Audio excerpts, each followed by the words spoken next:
Before the first light touched skin, some souls remembered the water. When they crossed, a shimmer followed, thin as breath, bright as memory. Some call it a caul. Our mothers called it a veil. In Igbo homes, you'll hear Nwanyi, child of water. Among the Yoruba, Ombo Alenju, child with inner eyes. Among the Akan, Sunsumpa, a strong soul. Different accents, same bridge. So, born bilingual, spirit and skin. Exactly. The veil says some memory crossed with you. Medically, a caul is amniotic membrane remaining at birth, rare, benign. Culturally, a sign of protection and insight. Convergent meaning, preservation. Science names the parts, amnion, chorion, fluid. Elders name the purpose, vision, protection, calling. Both tell a truth. Together, they tell a story. Amniotic fluid buffers sound and temperature. And in caul birth, slows sensory transition. Uncommon, unforgettable. Biology explains the how.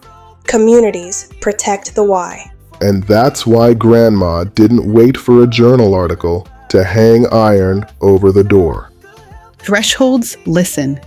Every river is a biography, and each remembers the sea. So do the veil-born. Explains why some folks calm down by water like it's their first language. Water soundscapes lower stress hormones. Ritual meets physiology, where calm becomes measurable. Belief and breath train each other. Protection is both prayer and practice. Across coasts, you'll hear, the veil-born will not drown. Literal or language, belief becomes survival behavior. Confidence reduces panic. Panic kills. Faith saves through physiology. Spiritual life jacket. Read the manual. Page 1, humility. Page 2, responsibility. In many homes, the dried caul was kept near the door, a sign that blessing lives here. In ours, iron holds the memory of what passes beneath it. So a house wears armor and manners. Iron as boundary signal, ritual as calming protocol. My great-grandmother taught us what to say if the unseen ever came close. She told the family, ask aloud, what in the name of the Lord do you want? If it's good, it will speak. If it's not, it will fade. She never said outright that she'd used those words herself, but the way she said it made you wonder if she once had. Thresholds remember instruction even when the teacher is gone.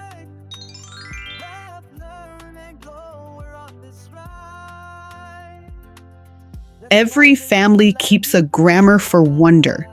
Ours learned to listen for what shifted in the room. Signs are the handwriting of memory.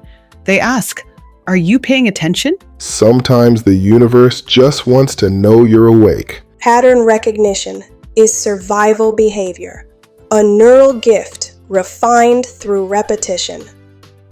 So maybe prophecy is just advanced awareness, and awareness the first form of protection. Some gifts repeat like songs you can't forget. The veil doesn't always return as fabric. Sometimes it reappears as sensitivity or empathy. Epigenetic memory shows perception thresholds echo across generations. So Grandma's intuition might actually be data? Data stored in biology, meaning encoded in memory. And wisdom wrapped in warning. In labs, they chart electricity of the heart and call it rhythm. In shrines, they chart electricity of the soul and call it calling. Same current, different pens. Everyone arguing over who owns the patent on mystery. Different methods, identical awe. Belief keeps science honest. Science keeps belief humble. Every gift demands discipline. Vision without empathy is intrusion. Power without humility is noise. Being veil-born doesn't make you special. It makes you responsible. Responsibility stabilizes systems. Empathy sustains continuity. You see more so you can guard more gently. Every household carries its own veil, memory, myth, and muscle. Soon we'll walk through ours. My great-grandmother left Houston stories behind. Others carried the sight into new homes and new nights. Their footsteps are still echoing. My great-grandmother moved to Houston with faith, iron, and stories. Some nights, she'd wake to the sound of utensils in the kitchen, chewing, a chair scuffing the floor, though everyone was asleep. In the morning, food was missing. The house felt attended. She taught us what to say if the unseen ever came close. Ask aloud, "What in the name of the Lord do you want?" She never said outright she'd used those words herself, but the way she taught them made you wonder if she once had. Some visitors don't knock with hands, they knock with hunger. Nighttime auditory perceptions can ride the edge of sleep states.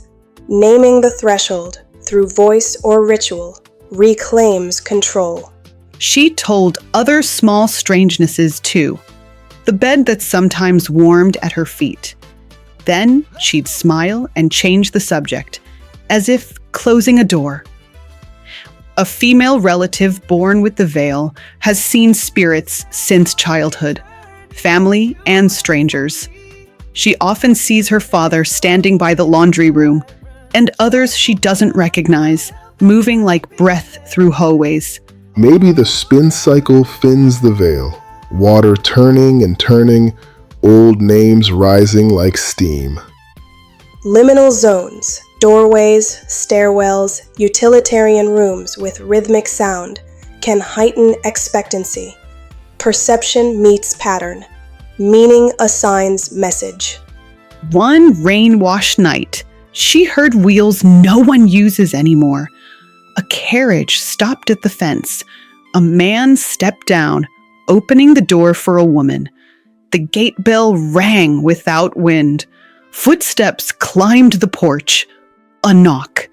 When they opened the door, only rain. The next day, we tended the threshold. Iron above the door, water at the sill. Some knocks aren't meant for people. Protocol and politeness. Metal for the door, manners for the unknown. Shared perception increases confidence in response. Ritual provides a repeatable safety script. A male relative born with the veil sees shadows only, outlines sliding at the edge of vision, never speaking, never touching. A witness more than a messenger. Then the line reached my son. He saw the same man near the laundry room one night, and later woke screaming that snakes were everywhere, in his pants, on the floor. We saw nothing. It happened several times. My mother said it was his grandfather's spirit playing. Alive love, mischievous and protective. Kids don't filter yet. They see the echo before the object. Children's perception boundaries are more porous. Fear magnifies motion. Supportive adults downregulate alarm. Cultural framing restores safety.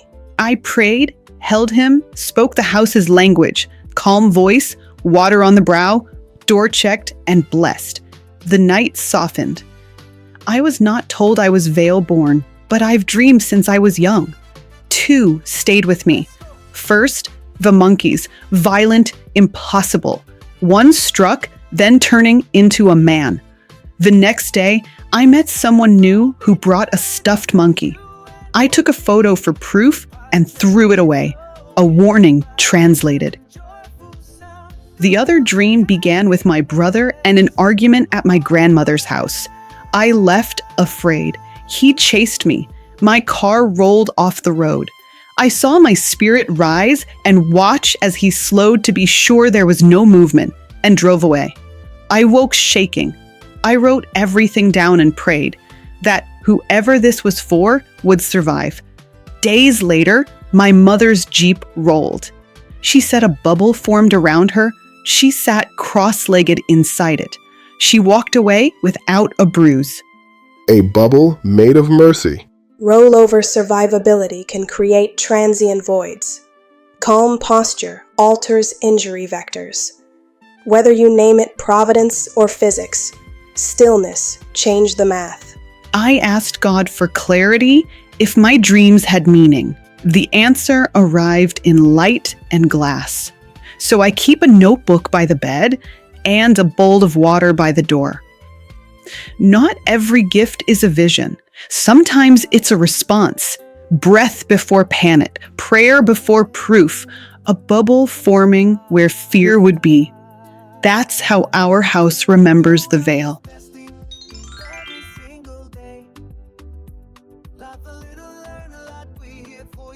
Light has memory. It bends to hold what it once touched. Faces, rooms, rivers. Maybe that's all the veil ever was. Light that refused to forget.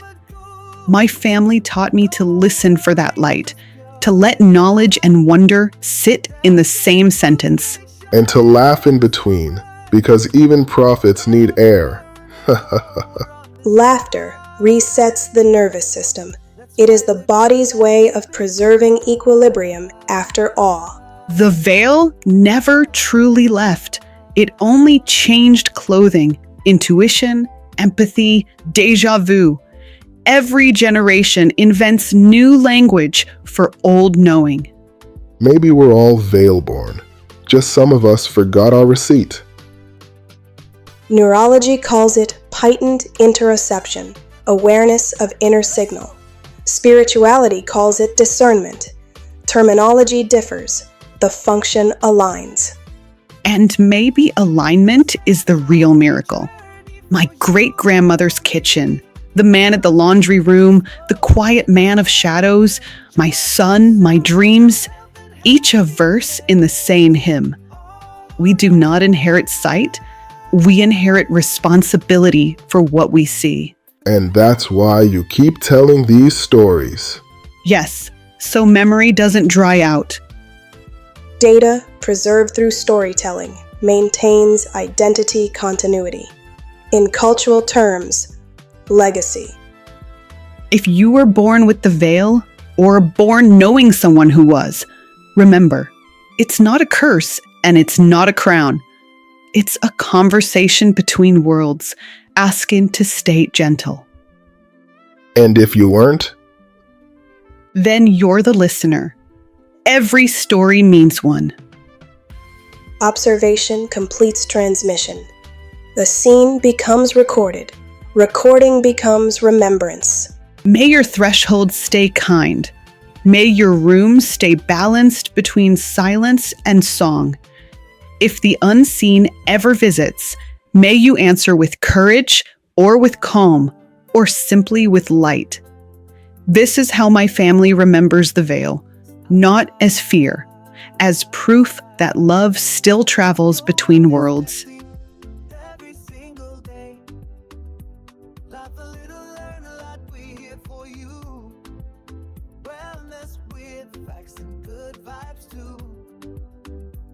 Feel the rhythm, let it move your soul.